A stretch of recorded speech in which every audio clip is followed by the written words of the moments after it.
Olá, meus queridos alunos, estou aqui novamente dando continuidade à nossa fundamentação. Se você está chegando aqui pela primeira vez, eu sou o professor Valdieri e esse é o segundo vídeo da fundamentação em citologia clínica que eu estou elaborando esse material específico para o YouTube. Então, se você não assistiu o vídeo 1, confere lá e aí nós vamos dar continuidade neste aqui. Qual o tema que eu iria abordar? Está aqui em letrinhas amarelas, células escamosas. Vídeo 1 nós entendemos um pouco da estrutura uterina, o corpo, o colo, os epitélios envolvidos, os tipos celulares que ali estão.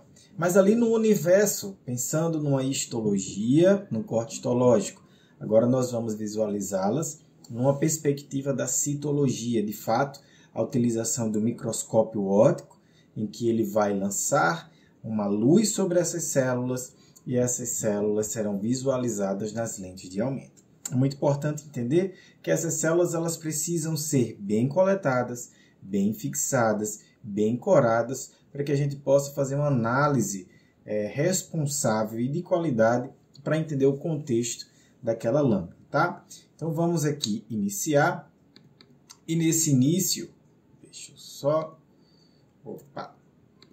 diminuir um pouquinho aqui a minha tela, não precisa ficar tão grande, né? Então aqui eu trago uma subdivisão fácil para vocês memorizarem do colo uterino, que eles possuem dois epitélios, o epitélio escamoso e o epitélio glandular endocervical. Então nesse momento, o que eu vou fazer? Vou retirar o glandular endocervical e vou falar apenas do escamoso. O epitélio ele é estratificado, pavimentoso, não queratinizado. Então, não tenho queratina nesse epitélio. Um outro, Valdieri, cita aí um epitélio semelhante ao do colo uterino e que seja queratinizado. A pele, né, ela tem uma última camada, que é uma camada de células queratinizadas que vão conferir uma maior proteção, vai evitar que esse epitélio perca muita água, acabe se desidratando, mas lá no colo não, já é um ambiente úmido, não vai haver a necessidade dessa queratinização. Em algumas situações específicas, aí sim pode acontecer dessas células queratinizarem, mas aí é algo para um outro momento.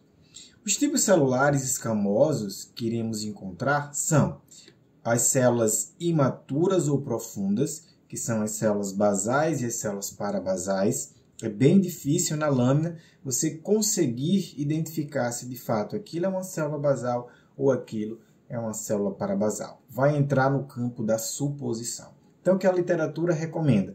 Recomenda que células que tenham características de imaturidade, você vai chamá-las de células imaturas ou células profundas, como você preferir. E aí, essas células elas irão amadurecer em células intermediárias e, posteriormente, vai amadurecer em células superficiais. Eu vou falar mais na frente sobre essas células, mas você já tem essa linha de raciocínio. São células que são amadurecidas e esse amadurecimento percorre esse caminho.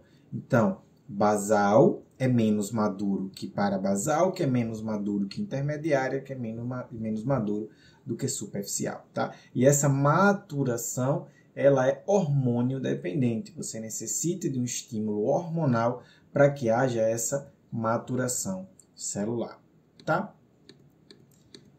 Esse slidezinho aqui, né, como eu coloquei aqui um oferecimento, também é uma forma de eu apresentar para vocês os dois cursos online que atualmente estão acontecendo, né? O Cito Iniciante, que é Fundamentos da Citologia Ginecológica, para você que está começando, você que está na graduação, você que está na pós-graduação, está querendo dar uma revisada em conteúdos básicos, e o programa de aperfeiçoamento em citologia ginecológica, chamada Comunidade Citologia Ginecológica, e essa comunidade ela não tem fim, né? Os alunos eles vão renovando todos os anos, para quem tem interesse, e ali vai ter acesso ao Cito Iniciante, tem acesso a um software para liberação de laudo, enfim, tem muita coisa lá, tá? Já fiz meu jabá, e agora vamos dar continuidade. Células escamosas, como eu bem falei, elas partem de uma célula de células imaturas. Essas células imaturas elas têm uma particularidade em questão da sua estrutura de citoplasma. Ela tem de ser células mais arredondadas, tá? E, além disso, o citoplasma, ele acaba sendo um citoplasma mais denso. Aqui não dá para perceber tanto assim, tá? Mas quando eu mostrar lâminas reais, aí vocês vão entender aquilo que eu estou falando. Eu trouxe até uns exemplos. Percebam que o citoplasma ele é basofílico, ou cianofílico, ou azulado. São sinônimos para falar a mesma coisa. Amadureceu. Amadureceu em células intermediárias. O citoplasma ele continua basofílico, ele continua azulado. Mas agora você tem um citoplasma amplo. Você tem um citoplasma poligonal. Vocês vão entender, vocês entendam poligonal na citologia ginecológica, nas células, na verdade, são células que apresentam pontas, tá? Então são células poligonais. E vocês também percebam que a maturidade celular, ela traz consigo um grande volume citoplasmático. É isso que a gente fala de relação núcleo-citoplasma, que eu vou escrever aqui para vocês, ó. Relação, vou botar como se fosse uma fórmula matemática, tá? Núcleo-citoplasma. Perceba que na célula imatura, eu tenho o núcleo ocupando um grande volume dentro dessa célula, tá? Então, eu tenho uma alta relação núcleo-citoplasma. O entendimento é, se eu tenho uma alta relação núcleo-citoplasma, eu estou diante de células imaturas, tá? E, em contrapartida, o oposto para células maduras. Se eu tenho um núcleo como esse, ó, seja da célula intermediária ou seja da célula superficial. É um núcleo pequeno que ocupa, repetindo a palavra, ele ocupa um pequeno espaço dentro daquele volume citoplasmático. Então, aqui eu vou ter uma baixa relação núcleo-citoplasma. Então, logo, o entendimento aqui que são células maduras. Isso vai servir, né, tanto para células, eu vou colocar bem aqui em cima, tá? Tanto para células intermediárias quanto para células superficiais. Então, se na nossa aula eu chegar para vocês, olha, são células com alta relação núcleo-citoplasma, automaticamente você pensa em imaturidade. Se eu digo que tem uma baixa relação núcleo-citoplasma, vocês vão pensar em células maduras. Tranquilo? Ok. Voltando à questão do citoplasma, perceba que agora essa célula que estava imatura se tornou célula intermediária, continuou basofílica. Essa célula agora ela vai se converter numa célula superficial.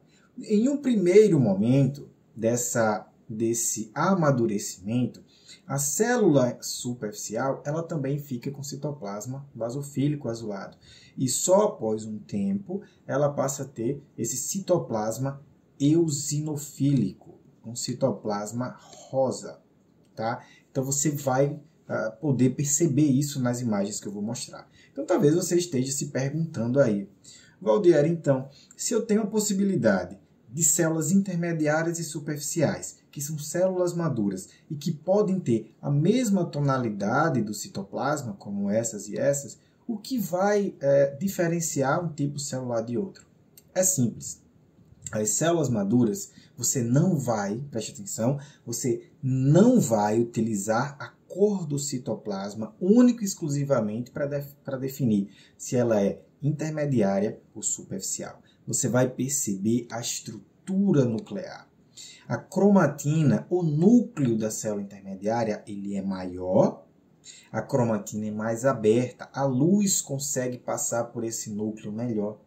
Já na célula superficial, não. A cromatina dentro desse núcleo, ela está toda condensada. A luz não consegue. Pensa, ó, a luz está vindo aqui de baixo, tá? Tenta passar aqui nesse núcleo com a cromatina condensada, ela não consegue. Então, o que nós vamos ver na lâmina, no microscópio? Um ponto escuro. Já a cromatina de uma célula intermediária, não. Ela é mais aberta, então um pouquinho de luz ainda consegue passar. Então, logo, você consegue perceber esses detalhes na lâmina. Aqui eu estou dando norte, mas eu vou mostrar isso nas células para vocês perceberem, tá bom? Vou dar em termos de tamanho nuclear. De fato, eu não escrevi aqui, mas vamos lá. A célula imatura, ela vai ter em torno de 50 micrômetros de área de secção transversal. A intermediária vai girar em torno de 35 micrômetros. E a superficial vai estar ali variando de 10 a 15 micrômetros, tá? Modério, você vai se preocupar com isso de tamanho na hora que você está lendo ali o dia a dia da rotina? Não, gente, eu não vou estar olhando isso. Isso aqui é mais em termos de direcionamento e de fundamentação. O que você tem que atentar aqui, de fato, é que o tamanho nuclear, a relação núcleo-citoplasma e a estrutura desse núcleo, que eu vou mostrar aqui para vocês. Deixa eu apagar as anotações e vamos dar continuidade. Pronto. É assim que eu vou visualizar, no pequeno aumento, uma lâmina de citologia ginecológica, que a gente consegue perceber, ó, que tem células maduras distribuídas por toda a lâmina. São essas células que vão me direcionar e dizer assim, Valdieri, essa lâmina está satisfatória para eu analisar ou essa lâmina está insatisfatória para eu analisar. Vai depender da visualização da quantidade dessas células. Então, ela é bem importante aparecer na lâmina de Papa Nicolau. Eu também consigo perceber aqui que o olho mais treinado, né? Talvez você agora não perceba, mas com o tempo você vai perceber. Eu percebo que isso aqui é uma célula superficial, porque eu vejo só um pontinho aqui, ó, desse núcleo. E o citoplasma, ele está corroborando em ser eosinofílico, tá? Vamos procurar. Neste aqui, eu vejo um núcleo um pouco maior, né? Então, já percebo aqui que são células intermediárias. Mas calma, está muito distante. Deixa eu aproximar as imagens para vocês. Eu tenho aqui duas células superficiais. Valdieri, por que são superficiais? Estrutura nuclear completamente condensada. É o que se chama de núcleo picnótico. Picnótico. Ou, faltou um N aqui. Ou você pode chamar núcleo em picnose, como você preferir. Então, é assim que a gente denomina um núcleo em que a cromatina está bem condensada. Joia? Ok. Este aqui, eu percebo que ele está eosinofílico. Ele está rosa. Esse outro, eu percebo que ele está basofílico. Ele está azulado. Outra coisa que me chama a atenção, e é uma característica das células maduras, é a presença desses granulozinhos aqui, ó. São chamados de grânulos de querato e hialina. Dentro desse grânulo existe uma substância chamada filagrina. Essa filagrina, quando liberada no citoplasma dessas células, elas fazem uma mudança estrutural e formam a queratina de alto peso molecular, fazendo com que essas células se tornem queratinizadas. Lembrando que células escamosas do epitélio do colo, elas, por a teoria, é um epitélio estratificado não queratinizado. Mas em algumas situações, sob o estresse do processo inflamatório, do processo benigno, ou mesmo pela infecção do HPV, elas podem se queratinizar. Tá? Vamos por partes, senão a gente se banana. Então, como é o nome desses grânulos? Querato e hialina. Aqui eu trago mais uma vez a célula superficial basofílica. Aqui eu trago uma célula superficial eosinofílica.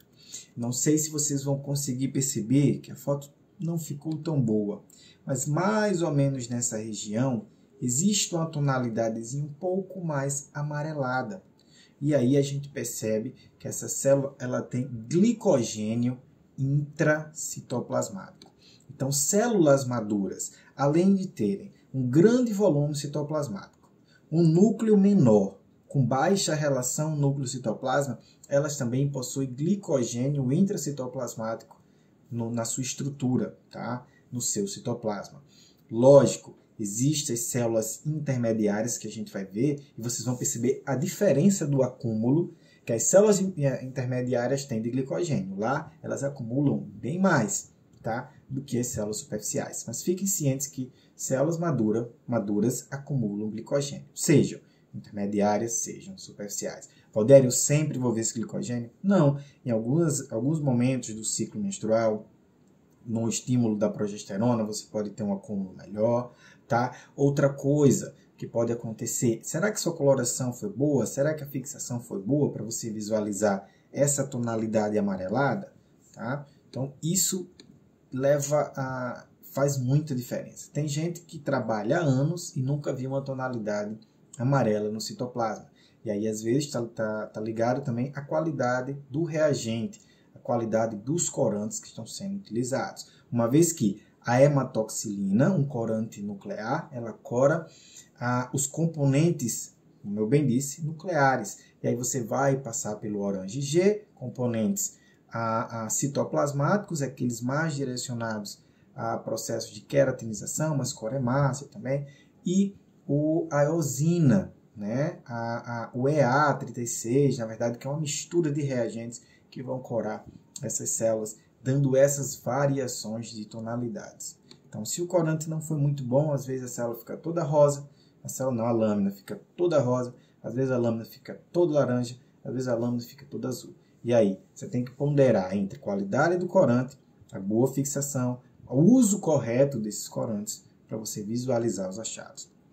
Aqui eu acho que fica um pouco melhor para vocês perceberem a diferença de uma célula superficial, eosinofílica na parte inferior, e as células intermediárias na parte superior. Olha só a diferença dos tamanhos nucleares. Ó. Aqui eu tenho uma cromatina mais aberta, eu consigo ver pontos brancos dentro desse núcleo.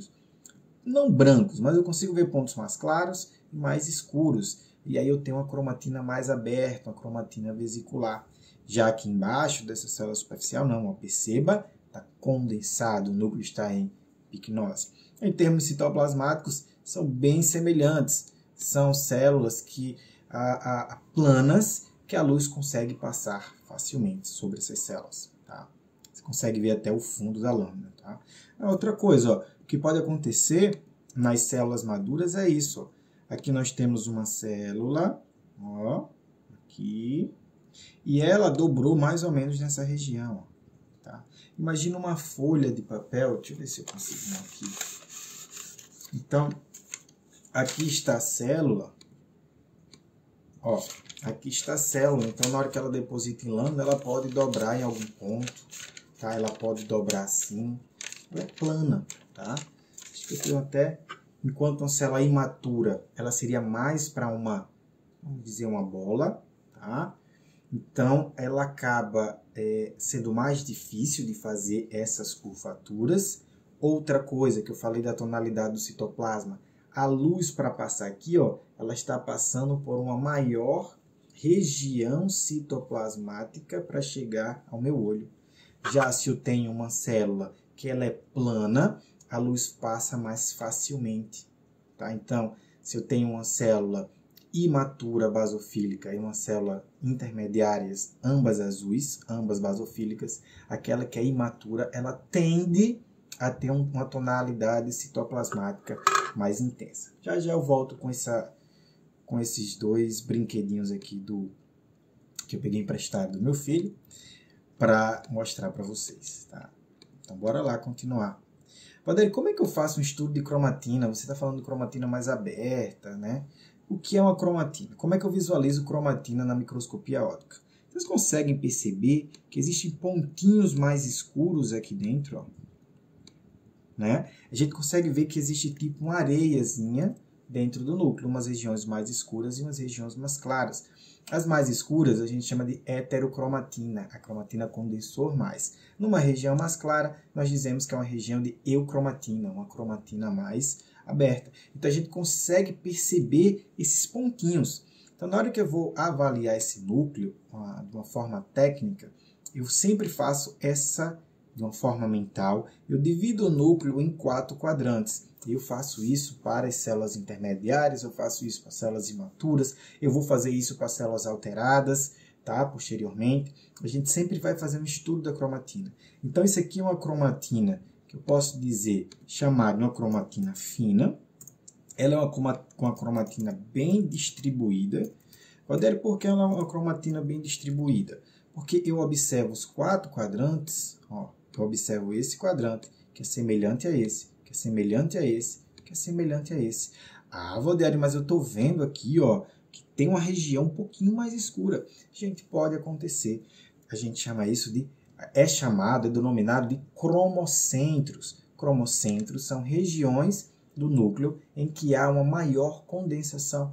daquela cromatina ou daquela heterocromatina, tá? Pode acontecer. Então aqui nós temos uma cromatina fina, bem distribuída, e eu faço também uma avaliação de cor. Ela é uma cromatina normocrômica. É um núcleo normocrômico, normocromático. Então, gente, a célula intermediária é uma célula muito importante na rotina do citologista. Ela é a nossa base de comparação. Quando eu pegar uma célula que eu acreditar que seja alterada, eu vou comparar com a célula intermediária daquela lâmina. Eu vou ver, ó, como é que está a cor? Ela está normocrômica, ou seja, cores semelhantes com a célula intermediária. Ela está hipercrômica ou hipercromática, se ela estiver mais escura, ou ela está, se estiver mais escura, né? Ou se ela está hipocrômica, se ela está mais clara. E a gente vai fazendo essas análises dentro da lâmina de Papa Nicolau. Tá? E é uma célula, tá, com baixa relação núcleo-citoplasma, isso a gente já tinha falado. Aí é a relação do núcleo, tá? Quanto do núcleo ocupa no citoplasma dessa célula intermediária. Joia?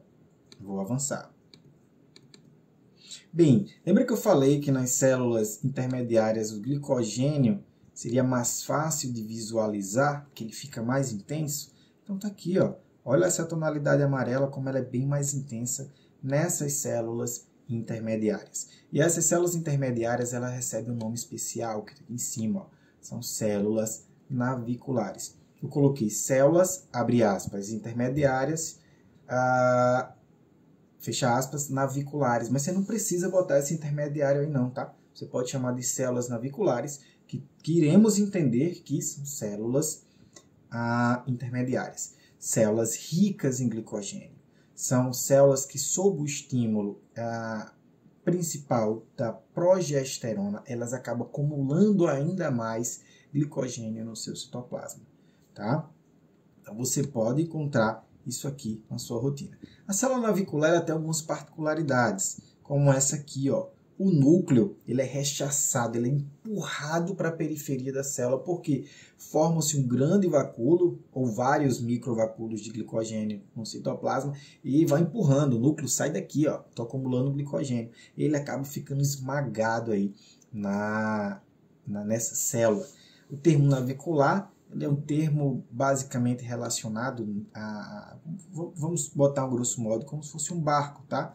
Você pensa assim, uma estrutura de um barquinho, tá? Não sou um bom desenhista, mas tudo bem. Pensa aqui num barquinho, tá? Então, esquece essa vela aqui em cima e pensa nessa célula, que ela vai ter um acúmulo de glicogênio e ela acaba ficando mais amassadinha, né? E o núcleo, principalmente, empurrado para a periferia. É bem comum, após essa etapa do acúmulo de glicogênio, as bactérias, os lactobacilos, que aqui tem alguns deles, ó, esses lactobacilos eles vão se aproveitar, vão se alimentar fortemente desse glicogênio, acaba lisando as células intermediárias, levando a um processo de citólise lactobacilar. Você acaba encontrando na lâmina uma grande quantidade de lactobacilos, debris celulares, restos celulares ou restos citoplasmáticos e núcleos desnudos. E são 3 achados que sinalizam a citólise lactobacilar. A presença numerosa de lactobacilos, a presença de restos citoplasmáticos ou debris celulares, como preferir chamar, e núcleos desnudos, ou núcleos nus também, como preferir chamar, que são células intermediárias que foram lisadas, por isso citólise. A célula superficial, ela não passa por esse processo de citólise. Essa célula não é degenerada, ela não é degradada a esse ponto. Chegamos aqui às células intermediárias, uma comparação. Eu vou trazer para cá uma intermediária, ó, aqui circundada em preto, e vou colocar uma célula imatura circundada em vermelho. Tá? Veja, a célula imatura em vermelho, agora eu vou retirar essas listras, que eu já mostrei para você o que eu queria, tá? Ela tem uma tonalidade mais intensa, lembra o que eu falei? Ela é uma célula mais arredondada, então o núcleo, a luz para passar sobre essa célula, ela vai ter um caminho maior. ela vai ultrapassar todo esse caminho para chegar ao meu olho. Uma célula, quando ela é uma célula plana, né, a luz passa mais facilmente, ela fica mais clarinha, tá? Observe que, em teoria, o núcleo da célula imatura ela deveria ser maior. Em teoria, você tem uma variação em cima disso, né, que eu falei lá em 50 micrômetros quadrados de área de secção transversal, mas aqui não, eles estão em tamanhos diferentes. Então, percebam aqui, uma célula intermediária madura, baixa relação núcleo-citoplasma, uma célula imatura, com alta relação núcleo-citoplasma, e outra célula imatura, que tem uma alta relação núcleo-citoplasma, mas observe que ela está no processo de amadurecimento, ela está ficando com mais citoplasma, mas esse citoplasma continua redondinho, dando indícios da imaturidade. Nesse campo podemos perceber algumas bactérias, né? Algumas bactérias cocóides, né? São cocos que podemos encontrar também na lâmina de Papa Nicolau.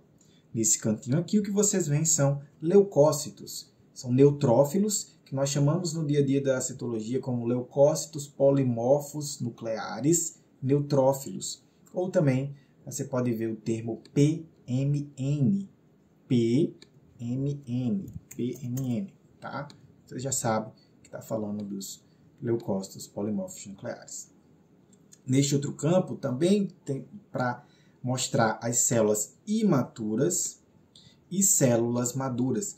Percebam que essas imaturas elas já estão perto de amadurecer, concordam? Elas já têm uma maior quantidade de citoplasma, mas ainda demonstra imaturidade quando o seu citoplasma fica mais arredondado.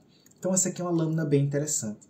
Eu tenho célula imatura, vou escolher agora uma diferente aqui. Eu tenho célula intermediária, ó aqui, o núcleo com a cromatina vesicular, núcleo vesicular com a cromatina mais aberta. E tenho aqui, ó, uma célula superficial eosinofílica com a cromatina toda condensada. A Valdieri tem alguma célula superficial basofílica? Tem, ó. Tem aqui, tem essa aqui, ó, tá? A cromatina tá bem fechadinha. Joia? Esse é um estado que a gente chama de hipotrófico, né? Você tem células imaturas e as células intermediárias predominando. Quando existe uma predominância de células imaturas, nós chamamos de um quadro de atrofia. E a atrofia ela vai estar direcionada a pacientes que pararam de receber um estímulo hormonal, seja pós-menopausa, seja no processo cirúrgico da retirada dos ovários, seja no processo de tratamento, por exemplo, de um câncer, numa radioterapia, seja uma paciente de idade fértil que está tomando uma dose de hormônio anticoncepcional muito forte, por exemplo, progesterona, então esse epitélio, ao invés de amadurecer, ele regride e você acaba encontrando células imaturas. Pacientes que se encontram pós-parto também, que você passou um bom tempo sobre a progesterona continua atuando ali, você pode encontrar quadros como esse. Então são células imaturas, com alta relação núcleo-citoplasma. Percebam que elas não são iguais, tem umas com um pouquinho mais citoplasma, tem uma com um pouquinho menos. E talvez vocês estejam se perguntando aí assim, o que é esse espaço branco aqui entre essas células, né? Olha, gente, percebe também que elas se encaixavam, né? Ó, essas células elas estavam encaixadas uma nas outras. O que foi que aconteceu? Elas chegaram na lâmina de Papa Nicolau com um grupo de 1, 2, 3, 4, 5, 6 células. 6 células que chegaram juntinhas e colocaram na lâmina de vidro. Mas o que aconteceu? Na hora da fixação, por exemplo, com álcool absoluto, um álcool a graduação 96, por exemplo, ela contraiu o citoesqueleto. Quando ela se contraiu, ela rompeu a ligação com as células vizinhas, por exemplo, os desmossomos foram rompidos, e ela contraiu. Quando ela contraiu, gerou esse espaçozinho aqui claro entre elas, ó. Tá? Valdieri, por que eu percebo? Porque aqui por fora eu vejo até uma tonalidade um pouquinho mais amarronzada, nessa coloração ficou assim, desse muco espesso da atrofia, dessa ausência de estímulo hormonal, né? Um colo mais ressecado. Então, pode encontrar isso aqui. É só um acréscimo de informação, mas de fato são células imaturas no que refere ao epitélio escamoso, tá bom? Vamos ver? Então, com isso, nós finalizamos as células escamosas, aqui, ó, finalizamos as células escamosas, e o próximo passo são as células endosservicais.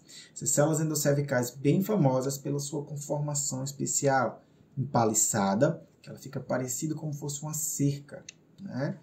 Lado a lado, as células ficam lado a lado, ou num padrão de favo de mel, que ficam as células uma do ladinho da outra, mas dependendo da forma que ela cai na lâmina, que ela repousa da lâmina, ela fica parecendo uma colmeiazinha, um favo de mel, tá bom?